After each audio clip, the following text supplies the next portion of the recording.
In early 2025, Chinese authorities executed 4 leaders of the Bai family criminal syndicate in the city of Shenzhen. The Bai family controlled sprawling, heavily fortified compounds in northern Myanmar. From these militarized facilities, they operated massive scam centers that extracted billions of dollars from victims around the world. Yet, as Beijing put these carteliers to death near its southern border, it was actively employing other cybercriminals within its own major cities. The Chinese state's approach to cybercrime is highly selective. They weaponize the digital underground when it serves their strategic interests, and eliminate it when it doesn't. Across Southeast Asia, massive physical compounds currently hold hundreds of thousands of trafficked laborers.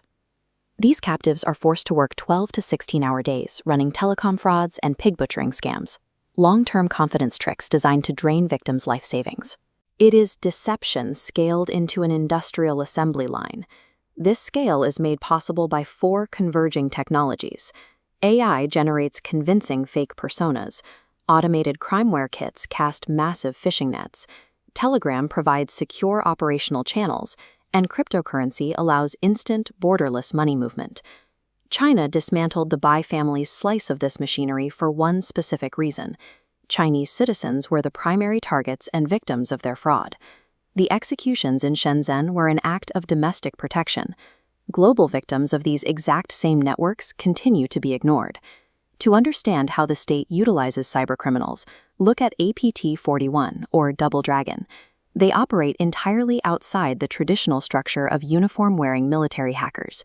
This presentation slide lists several Chinese advanced persistent threat groups. By day, APT-41 acts as state-sponsored spies for China's Ministry of State Security, specifically targeting the healthcare and public health sectors to steal valuable intellectual property. But by night, they run a profitable side business hacking the video game industry for profit. The group routinely infiltrates game production environments to steal source code and manipulate virtual currencies, building enormous personal wealth on the black market. With operators like APT-41, the distinction between a national security threat and a common digital thief vanishes entirely.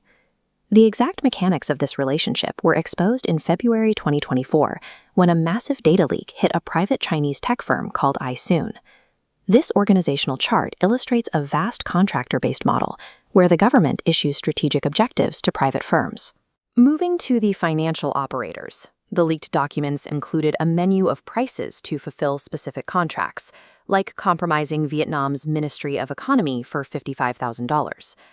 Contracting out this work provides the Chinese state with access to highly skilled, inexpensive technical labor, while maintaining plausible deniability on the world stage.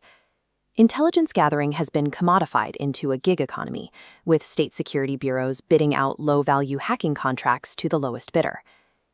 Operating a dual-use ecosystem of state contractors and rogue scam families requires immense liquidity. How do they process and hide their illicit funds? They rely on guarantee platforms, specifically a multi-billion-dollar illicit marketplace on Telegram known as Q&A Guarantee.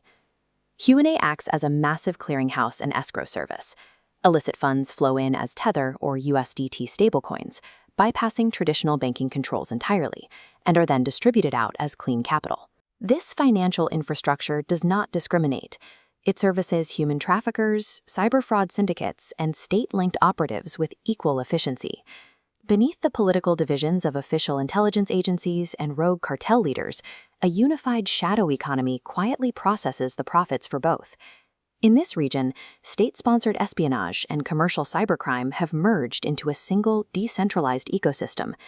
This structure neutralizes traditional diplomatic and economic tools. Sanctions struggle to have an impact when the attacks are executed by moonlighting freelancers operating out of private tech firms. The policy is a stark contradiction. Beijing will execute scam lords who target its own citizens, but provide safe harbor to criminal groups, like APT-41, as long as their crosshairs remain fixed on the West. Global data theft, ransomware, and digital fraud will persist at an industrial scale as long as nation-states view the criminal underground as a strategic geopolitical asset. The global epidemic of cybercrime cannot be shut down from the outside. The call is coming from inside the house.